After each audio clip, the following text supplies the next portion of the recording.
আসসালামু আলাইকুম রহমতুল্লাহ। গণপিটুনি কাহাকে কয়, কত প্রকার কী কী গাজীপুরবাসী বারবার দেখিয়ে দেয়। জাতীয় নাগরিক পার্টি গাজীপুরে হয়তো বা কমিটি দিয়ে একটু আটপাট নিতে গিয়েছিল। এরপরে তারা এমন পিটানি দিয়েছে, মানে গাজীপুরবাসী এমন মার দিয়েছে, সে মারির কোনো ঠিক ঠিকানা নেই। ভিডিওতে দেখা যাচ্ছে সে মায়ের কাহাকে কয়, কত প্রকার এবং কি কি সব দেখা যাচ্ছে।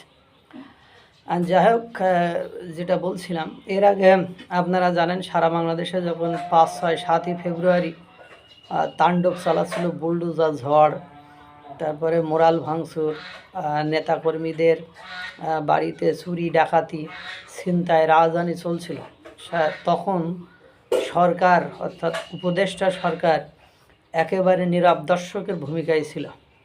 সেই সময় যখন আপনার গাজীপুরে মোজাম্মেল হকের বাড়িতে হামলা করলো, তখন তারা ক্ষিপ্ত হয়ে এমন মার দিল, সে মারের কোনো ঠিক ঠিকানা নেই।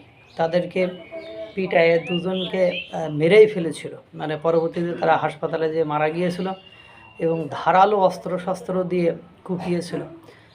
গাজীপুরে আওয়ামী লীগের মনে হয় যে টুঙ্গিপাড়ার মতো ঘাঁটি, সেখানে কোনো ধরনের স্কোপ বা স্পেস তারা কোনোভাবেই দেয় না।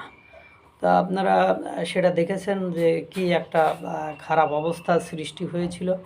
এবং গতকালকেও দেখা গিয়েছে চরম একটা খারাপ অবস্থা। গতকাল না পরশু দিন ওই কমিটি দিয়েছে, কমিটি দিয়ে জাতীয় নাগরিক পার্টি তারা তো অনেকটা প্রশাসন সহ সরকারের পৃষ্ঠপোষকতায় তাদের এই দল পরিচালনা করছে, যার কারণে ওরা নিজেদেরকে বিড়াল বনের বাঘ, মানে তুলসী বনের বাঘ এরকম একটা মনে হয় যে মানে কাউকে তোয়াক্কা করে না, কাউকে মানে না। কিন্তু একথা তো আর কেউ সহ্য করবে না। দিয়েছে মায়ের, সে মায়ের কোনো ঠিক ঠিকানা নেই।